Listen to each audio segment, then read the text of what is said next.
సైలెంట్గా ఉంది కదా వస్తుందా?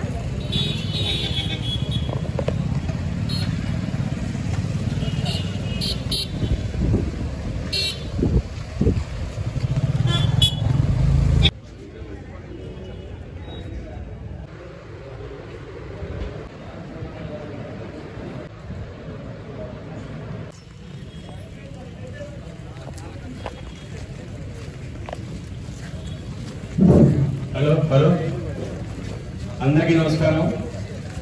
ఈరోజు స్వర్గీయ మండల వెంకటేశ్వరరావు గారి 77వ వర్ధంతి సందర్భంగా ఆయనకి ముఖ్యమైనటువంటి సేవా కార్యక్రమాల్లో పేదలకి నిజంగా ఆరోగ్యం అందించాలనే ఉద్దేశంతో ఇక్కడ Koduru Lions club, rotary club, తర్వాత గ్రామీణ యువజన వికాస సమితి, గాంధీ క్షేత్ర కమిటీ ఆధ్వర్యంలో ఇక్కడ మెగా వైద్య శిబిరం ఏర్పాటు చేయడం జరిగింది.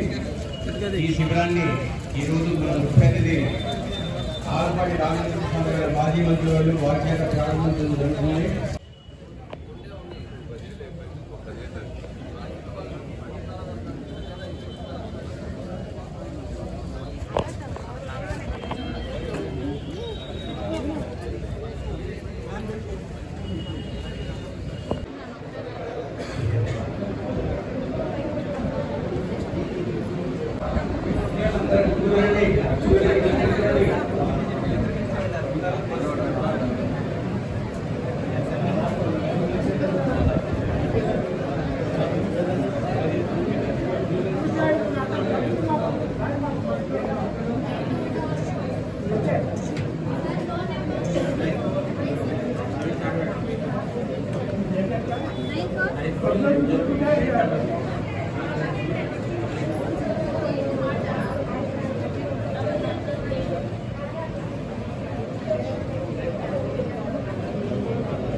డివిసీమ గాంధీ మాజీ మంత్రివర్యులు మండలి వెంకటకృష్ణారావు గారి 27వ వర్ధంతి సందర్భంగా ఈ కార్యక్రమానికి విచ్చేసినటువంటి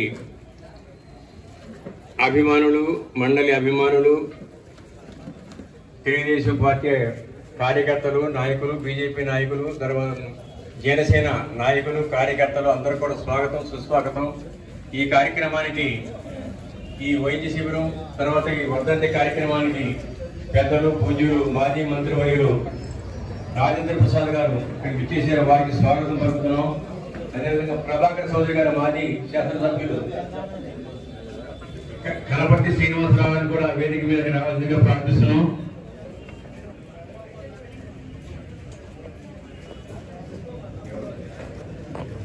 జోహార్ మండలి వెంకటకృష్ణారావు గారు, జోహార్ మండలి వెంకటకృష్ణారావు గారు, జోహార్ మండలి వెంకటకృష్ణారావు గారు, జోహార్ మండలి వెంకటకృష్ణారావు గారు. క్యాన్సర్ డిపార్ట్మెంట్ సంబంధించి లోపల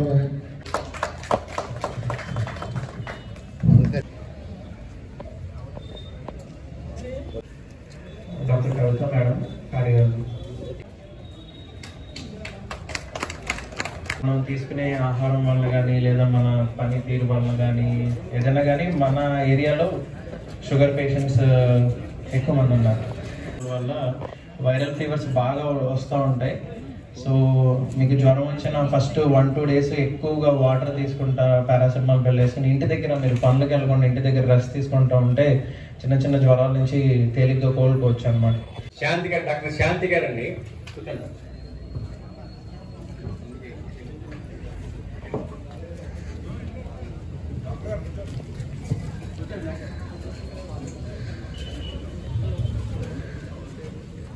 స్వాతంత్రోద్యమం విపరీతంగా జరుగుతుంది. 1942 క్విట్ ఇండియా మహోత్సవంలో ఇక్కడ కార్యకర్తలకి ఆయన విద్యార్థిగా ఉంటూనే అజ్ఞాతంగా తోడ్పడుతూ ఉండేవాడు. మరి ఇక్కడ కొంతమంది విద్యార్థులకి లైట్ లేక, కిరోసిన్ లేక రాత్రి పూట చదువుకోవడానికి ఇబ్బంది అయితే కృష్ణ గారు ఇంటింటికి తిరిగి కిరోసిన్ పోగు చేసి తర్వాత కొట్టుల దగ్గరికి వెళ్ళి కిరోసిన్ అడిగి వీళ్ళందరూ కూడా సాయపడుతూ ఉండేవాడు. సాయం అంటే సేవాభావం అంటే ఆ రోజు నుంచి కూడా అంకురార్పణ జరిగింది. తండ్రి నాటి నుంచి కూడా, తండ్రి వద్ద మీ అందరూ కూడా తెలుసో లేదో, మండలి వెంకటరామయ్య గారి వద్ద మంగళాపురంలో పనిచేస్తున్నప్పుడు ప్రఖ్యాత కమ్యూనిస్టు లీడర్ సండ్ర రాజేశ్వరరావు గారు కూడా మండలి వెంకటరామయ్య గారి శిష్యులు ఒక ఆయన కూడా ఇక్కడ వెంకటరామయ్య గారి విగ్రహావిష్కరణకు వచ్చి గర్వంగా చెప్పుకున్నాడు. మండలి వెంకటరామయ్య గారు మా గ్రామంలో బ్రహ్మాండంగా చెప్పేవాడు, విద్యార్థుల్ని ఎంతో మందిని పెద్ద పెద్ద వారిగా తీర్చిదిద్దినటువంటి వ్యక్తి మండలి వెంకటరామయ్య గారు. పట్లాంటి నుంచి 1926 ఆగస్టు 4న అక్కడ పల్లివాడలో జన్మించి మరి ఇక్కడ బావదరపల్లిలో తండ్రి వద్దనే విద్యాభ్యాసం చేసి మరి హై స్కూల్ విద్యకి ఇక్కడికి వచ్చి చదివినటువంటి వ్యక్తి మన మండలి వెంకటకృష్ణారావు గారు. మరి ఆ హై స్కూల్లో చదువుతూ ఉండగానే ఎన్నో ఉద్యమాల్లో అజ్ఞాతంగా పాల్గొనేవాడు. ఇక్కడ సుబ్బారావు గారు, చెలకపాటి సుబ్బారావు గారిని ఆయన ద్వారా ప్రభావితమయ్యారు. ఎందుకంటే ఆయన రాజకీయ విశ్లేషణలు కాకుండా స్వాతంత్రోద్యమం గురించి ఆయన పిల్లలు కూడా బోధిస్తూ ఉండేవాడు.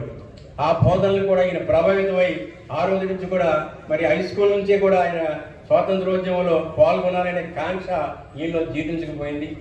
హై స్కూల్ విద్యార్థిగా ఉండగానే జాతీయ మరి పాఠశాల కార్యవర్గం ఎన్నికల్లో ఈయన కార్యదర్శిగా ఉండటం, 1945లో ఈయన బొంబాయి వెళ్తాం. బొంబాయిలో మహాత్మా గాంధీని దర్శించుకోవడం, ఆ రోజు దర్శించుకున్న ఆ దర్శన భాగ్యం ఏమిటో కానీ ఈయన మహాత్మా గాంధీ అంతేవాసిగా మారిపోయారు.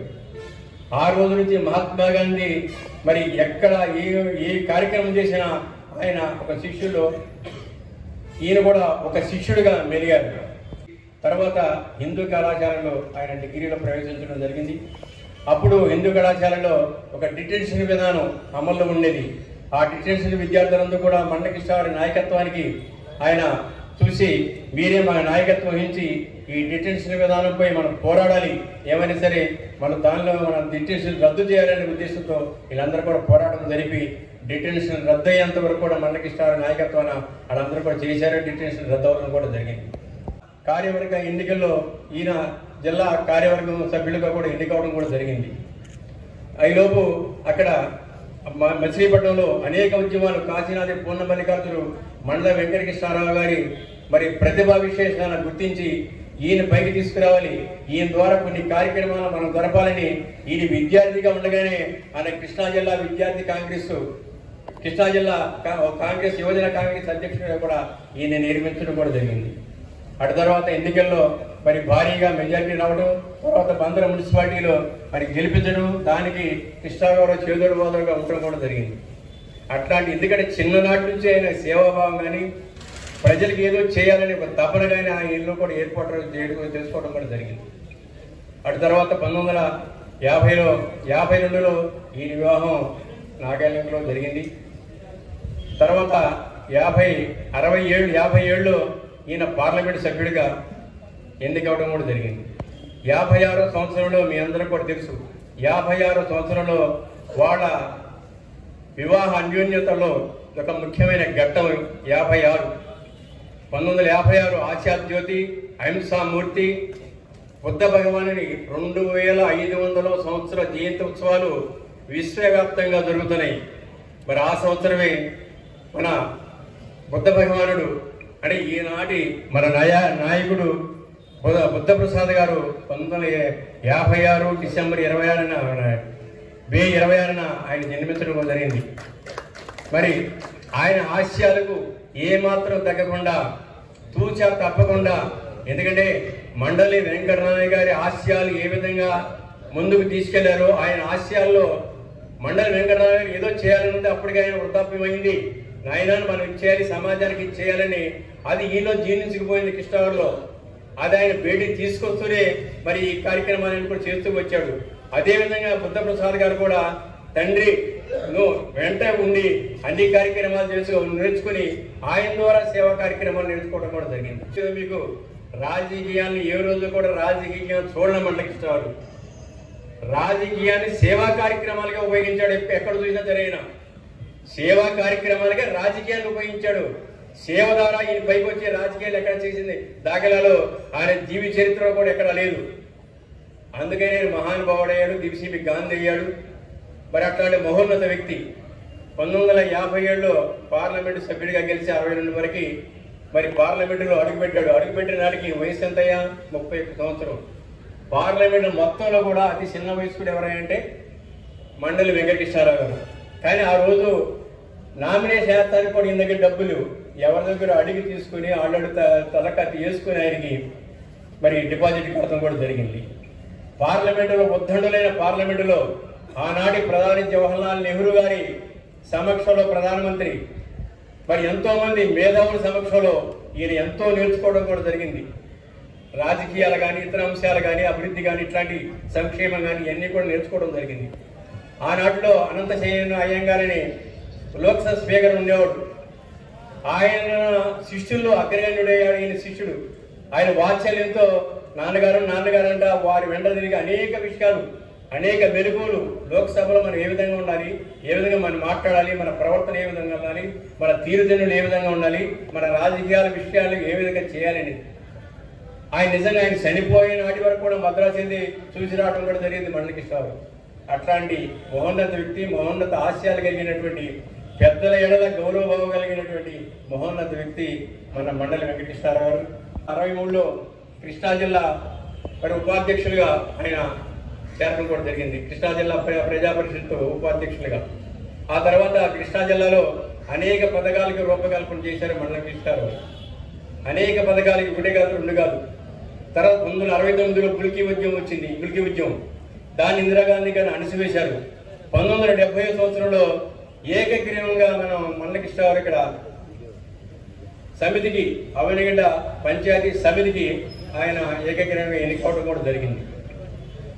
1972 సంవత్సరంలో మీ అందరూ కూడా తెలుసో లేదు, ఎందుకంటే అక్కడ కమ్యూనిస్ట్ పార్టీ బలంగా ఉండేది, ఇతర పార్టీలు కూడా కొంత బలంగా ఉన్నాయి. కాంగ్రెస్ పార్టీ తర్వాత ఆ పార్టీలో అందరూ కలిసి అప్పటి వరకు నియోజకవర్గంలో ఏ విధమైన కార్యక్రమాలు, ఏ విధమైన సేవా కార్యక్రమాలు మండలి కృష్ణారావు చేశారు. అవన్నీ కూడా మనకు తెలుసు.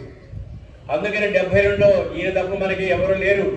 ఈయన కాంగ్రెస్ పార్టీ తరఫున ఏకగ్రీవంగా మనం ఎవరు కూడా నామినేషన్ లేకుండా ఉంటే ఆయన ఏకగ్రీవంగా శాసనసభ్యులు అవుతారు, తర్వాత మంత్రి అవుతాడు. తద్వారా మన నియోజకవర్గం అభివృద్ధి చెందుతున్న ఉద్దేశంతో ఏ కమ్యూనిస్ట్ నాయకులు కూడా ఎవరు కూడా ముందుకు నామినేషన్ చేస్తానికి. మరి అట్లాంటి మహోన్నత వ్యక్తి ఆ అరుదైనటువంటి గౌరవం దక్కింది. కృష్ణా జిల్లాలో చరిత్రలో అదే ప్రథమం. ఈనాటి వరకు కూడా యునానిమస్ లేదు. మరి అట్లాంటి మహోన్నత వ్యక్తిత్వ లక్షణాలు కలిగినటువంటి మహోన్నత వ్యక్తి ఎవరంటే మన మండలి వెంకటకృష్ణారావు. ఆయన 72లో యునానిమస్ అయిన తర్వాత పివి నరసింహారావు మంత్రివర్గంలో మంత్రిగా ఆహ్వానించారు. ఆయన మంత్రిగా చేరిన తర్వాత నీకు ఏ శాఖ కావాలని ఆయన అడగటం కూడా జరిగింది. నాకు సాంఘిక సంక్షేమ శాఖ కావాలని నేను కోరుకున్నారు. అదేంటా నువ్వు ఏదో రెవెన్యూనో హోం అడుగుతావు నేను అనుకుంటాను, నువ్వేంటి ఎందుకు పని చిన్న శాఖ అడిగావేంటి అన్నాడు. లేదండి, నా కోస్తా ప్రజానీకంతో అనుబంధం ఉంది, కోస్తా ప్రజలు కానీ బడుగు బలహీన వర్గాలకు కానీ సేవ చేయాలంటే ఈ సాంఘిక సంక్షేమ శాఖే కావాలని ఆ శాఖ తీసుకుంటూ జరిగింది. తద్వారా ఆ శాఖ ద్వారానే ఈ మత్స్యకారులు కానీ ఇతరులు కానీ సీఎతను ఇవ్వడం కూడా జరిగింది.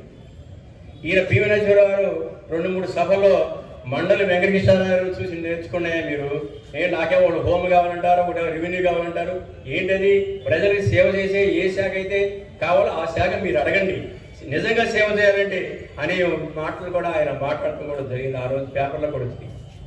తర్వాత కొద్ది రోజులకి మరి జయాంధ్ర ఉద్యమం వచ్చింది.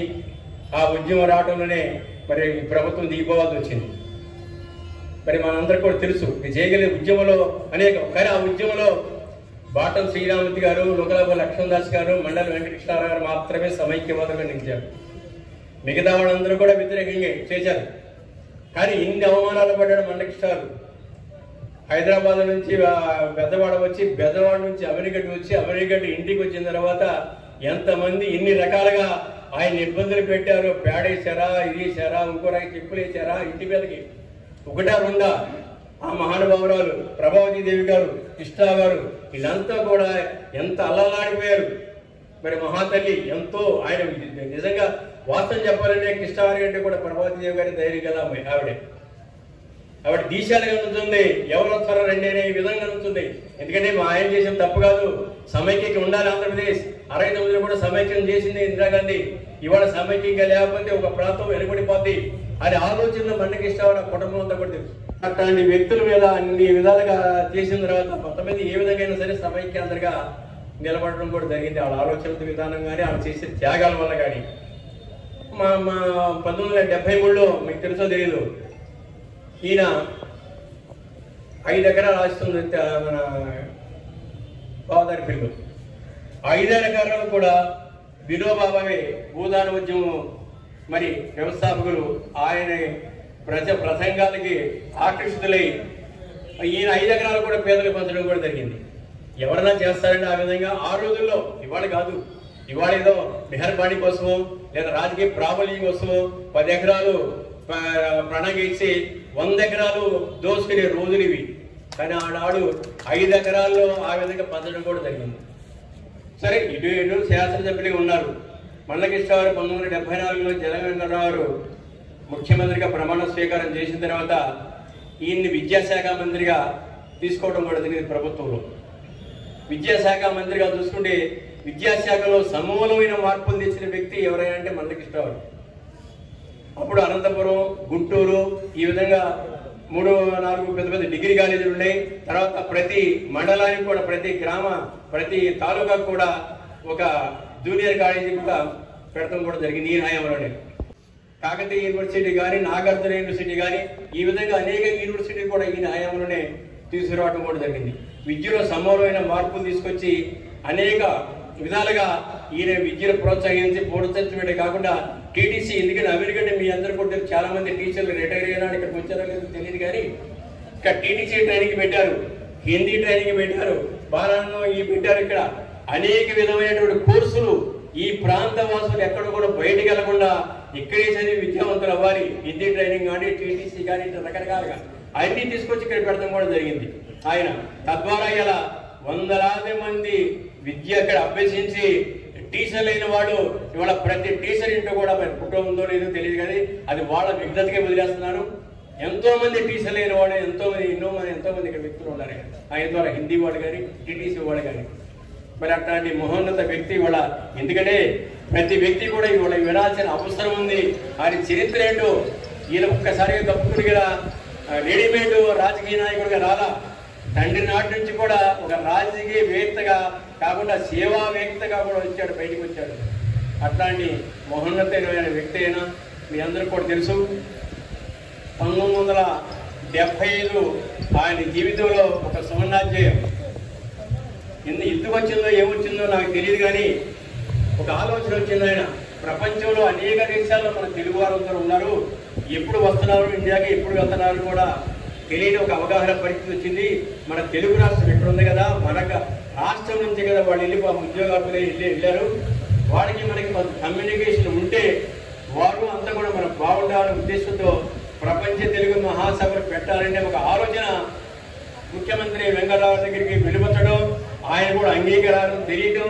ఆ విధంగా 1975 ఏప్రిల్లో ఉగాది నాడు బ్రహ్మాండమైన ఉత్సవాలు జరిపారు. బ్రహ్మాండమైనటువంటి ప్రపంచ తెలుగు మహాసభల్ని నిర్వహించినటువంటి ఏకైక వ్యక్తి ఎవరన్నా ఉన్నారంటే ఈ తెలుగు రాష్ట్రాలనే కాదు, తెలుగేతర రాష్ట్రాలు కూడా మండలి వెంకటకృష్ణారావు మాత్రమే మీరందరూ కూడా గుర్తుపెట్టుకోండి. ఎందుకంటే ఆ ఆలోచన ఎవరికి రాలా. అట్లాంటి ఆలోచన మీకు తెలిసేందుకు ఒక చిన్న పాయింట్ చెప్తున్నా.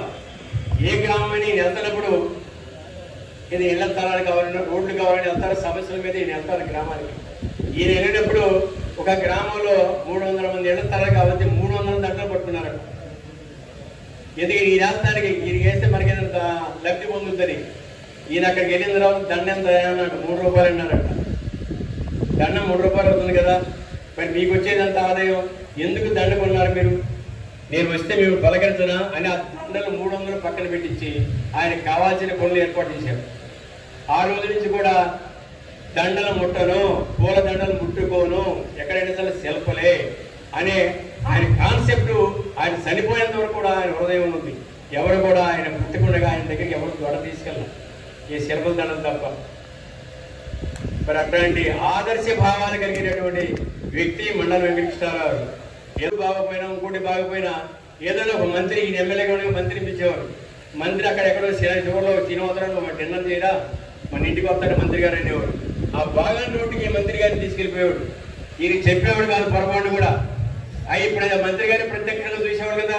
తెల్లారి 2 రోజులు టీఈ వచ్చేసేవాడు, ఎస్టిమేషన్ వేసేవాడు, బ్రహ్మాండంగా అయిపోయింది. అట్లాంటి మహోన్నత వ్యక్తి అంటే చెప్పలేనా చెప్తున్నట్టుగా చెప్పకుండా చెప్పినట్టుగా ఆయన పనులు చేసి అభివృద్ధి చేసేవాడు.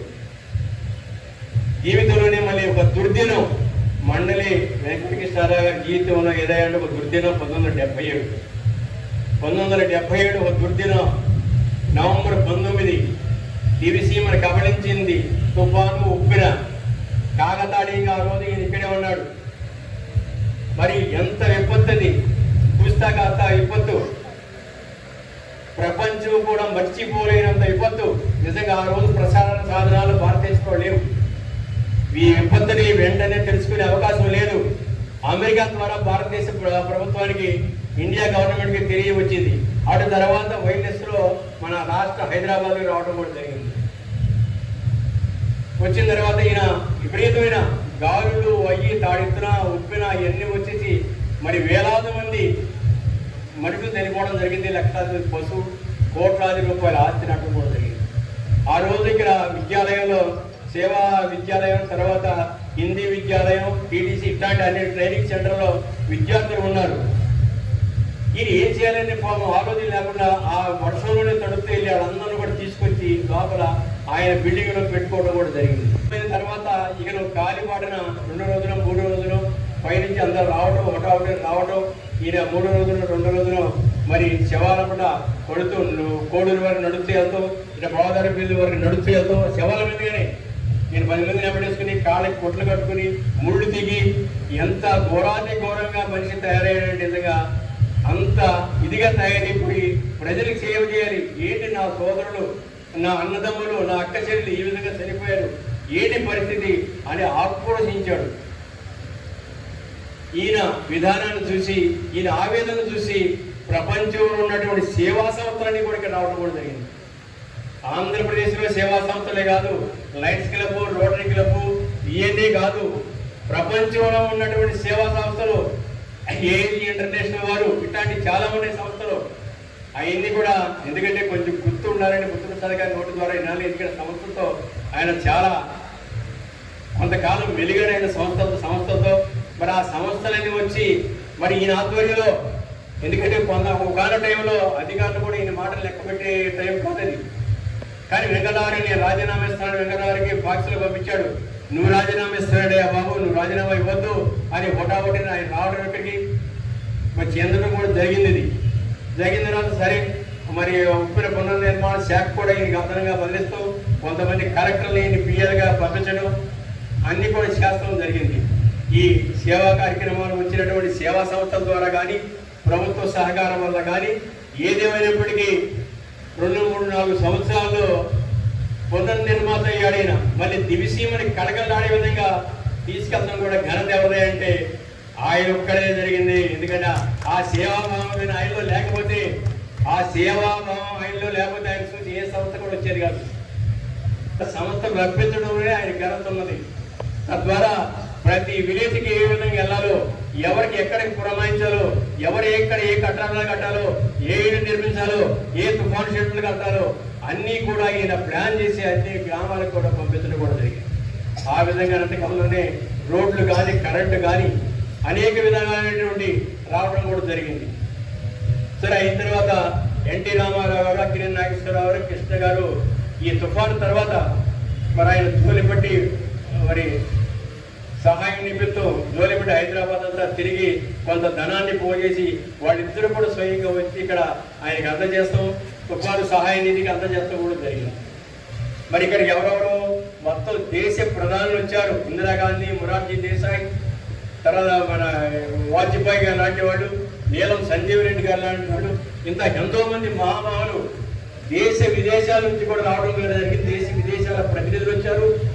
మన దేశంలో కూడా ప్రధానులైనటువంటి ప్రధానులు వచ్చారు, రాష్ట్రపతులు వచ్చారు. సరే మన రాష్ట్రంలో ఉన్నటువంటి నాయకులందరూ కూడా రావడం జరిగింది. అన్ని చూడటం జరిగింది, సహాయం కూడా అందించడం కూడా జరిగింది. అదేవిధంగా ప్రతి రూపాయికి రూపాయి బాగా పెట్టి ప్రతి గ్రామాన్ని కూడా అభివృద్ధి చేయడం కూడా జరుగుతూ వచ్చింది. సరే 1978 వచ్చింది. సరే కాంగ్రెస్ పార్టీ 2గా విడిపోవడం జరిగింది. సరే అన్ని పరిణామాల్లో ఆ విధంగా జరిగిపోయింది. జరిగిపోయిన తర్వాత శాసనసభ్యులు అయ్యారు. తర్వాత చంద్రారెడ్డి గారు ముఖ్యమంత్రి అవడం జరిగింది. తర్వాత అంజీ గారు ఇట్లా రకరకాల మంత్రులు వచ్చారు. సరే ప్రపంచ తెలుగు మాసంలో అయిపోయిన తర్వాత అంజీ గారి మంత్రివర్గంలో కౌలాలంపూర్లో పెట్టారని రెండో ప్రపంచ తెలుగు మహాసభలు. మరైతే ప్రపంచ తెలుగు మహాసభలకు ఆరాధ్యుడు కదా, ఈయనకి ప్రథమ ప్రాధాన్యత ఇవ్వాలి కదా. కొందరు కుయుక్తం చేసి ఆయన అక్కడికి వెళ్ళని కూడా చేశారు. మదనరాజులు ఆఫీసర్ బాధ్యతలు జరిగినాయి. అక్కడ కూడా ఈ ఆధ్వర్యంలో జరిగినాయి, బ్రహ్మాండకి జరిగినాయి. సరే మీకు తెలుసో తెలియదు, 4వ ప్రపంచ తెలుగు మహాసభ మీ అందరూ కూడా 10 మంది వచ్చి ఉంటారేమో నేను అనుకోవడం.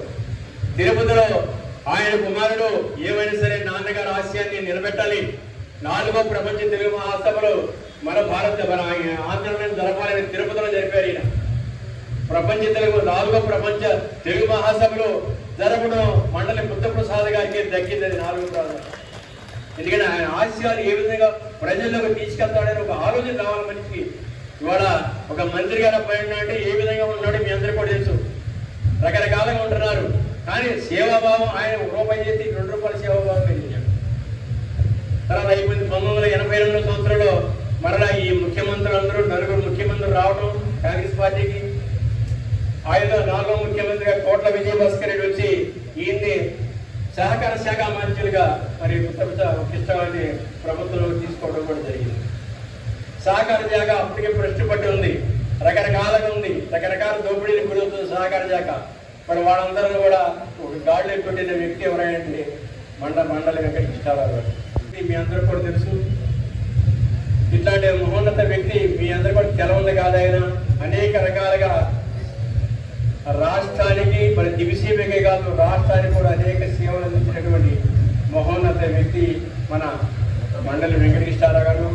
ఆ మహానుభావుడు మనలో ఒకటిగా ప్రస్తుతం లేకపోయినా ఆయన్ని ప్రతి జయంతికి ప్రతి వర్ధంతి కూడా ముగించుకుని ఆయన అడుగు జాడలో దివిసీమ ప్రజానీకం కొంత మేరకైనా నడుస్తుందని కూడా ఈ సందర్భంగా మనవి చేస్తూ మరి బుద్ధప్రసాద్ గారు లేని లోటు తీరుస్తున్నారు. ఎందుకంటే ఆయన సమితి ప్రెసిడెంట్ గా ఉండగా ఇక్కడ దివిసీమ సమగ్ర ప్రణాళిక రచించి ఇక్కడ దివిసీమకి 30,000 ఎకరాలకి ఒక ప్రణాళిక ద్వారా 1,50,00,000తో బ్రహ్మానంద రెడ్డి గారితో ప్రారంభోత్సవం చేసినటువంటి వ్యక్తి మన మండలి వెంకట కృష్ణారావు.